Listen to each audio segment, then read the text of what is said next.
Hello there. In this video, I talk about 4 reasons on how and why business plans fail to deliver results and how you can change that. I will be right back.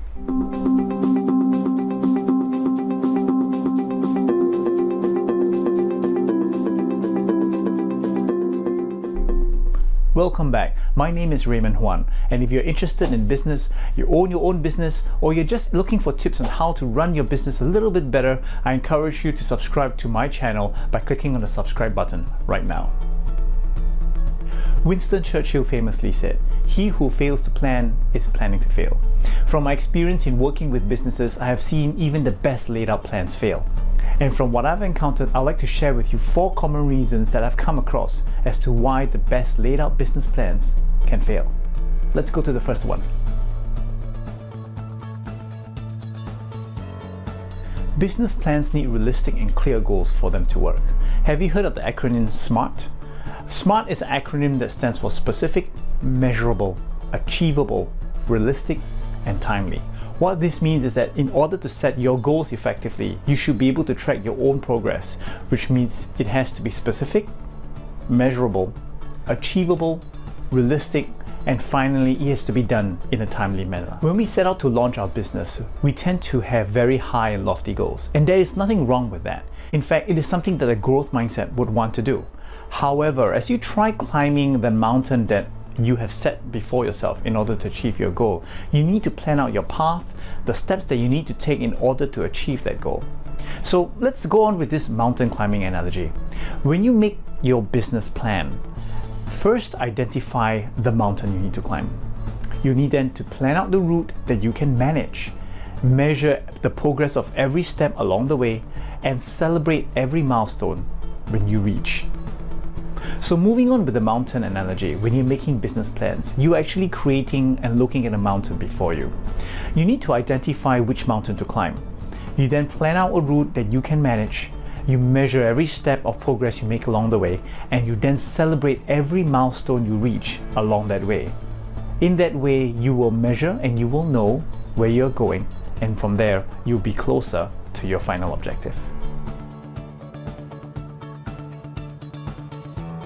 Plans can become less relevant over time due to it being based on information that was current at that time that it was being made. But the market landscape can change noticeably since that was last looked at.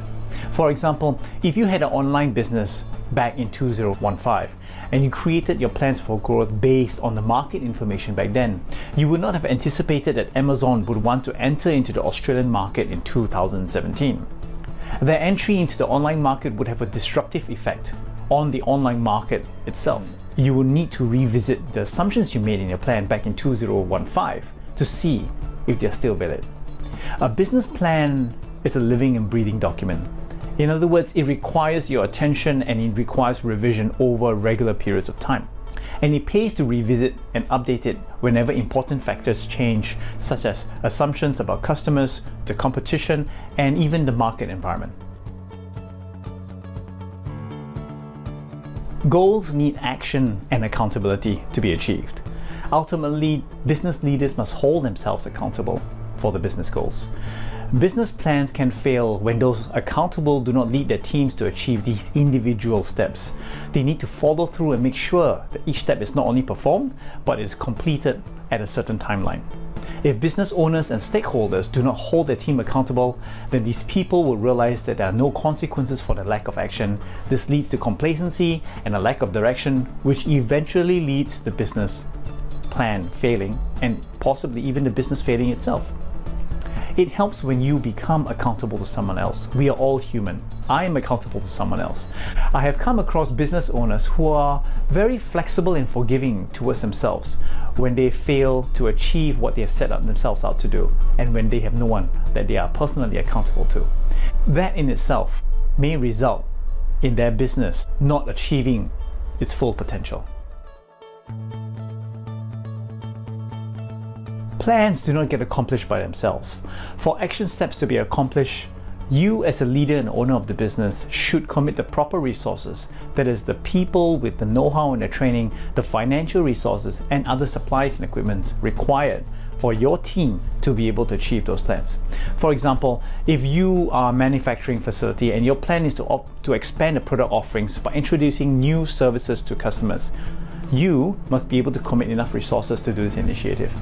You need to identify and hire the right people, or train your existing team to be able to handle these new service offerings you're doing. You need to source for the right supplies and equipment to deliver, and you need to provide additional financial resources for training, equipment, and supplies. If you do not allocate enough resources for your plans, it will be very difficult to achieve them. But successful businesses know that even the best laid out plans can fail. And the key is to keep revisiting these plans, revisiting the assumptions that you have made, and adjusting and moving in the direction that you have set yourself out for. I will leave you with a quote from an unlikely source, Mike Tyson. He said, "Everyone has a plan until they get punched in the face." Typical of what Mike Tyson would say. In business, you will get punched, metaphorically speaking, at one point or another, despite how well thought out your plans are. Mike Tyson does not suggest coming into a ring to fight without a plan at all. In fact, successful boxers know what preparation is all about, and preparation is the key to winning. What he is implying, however, is that there will always be surprises and plans aren't always carried out perfectly. The key is knowing how to stand back up, to revisit assumptions, to change tack, and to keep the lessons that you have learned. If you are interested to know more what a business has to go through when it faces exponential growth, you can download the first chapter of the book 20K to 2 million in 2 years absolutely free by visiting my website that is appearing before you right now. The chapter talks about the differences between a good and a great business and puts out questions that makes you consider how you can turn your business from good to great. Thank you very much for watching this video, and I look forward to catching up with you in the next time very soon.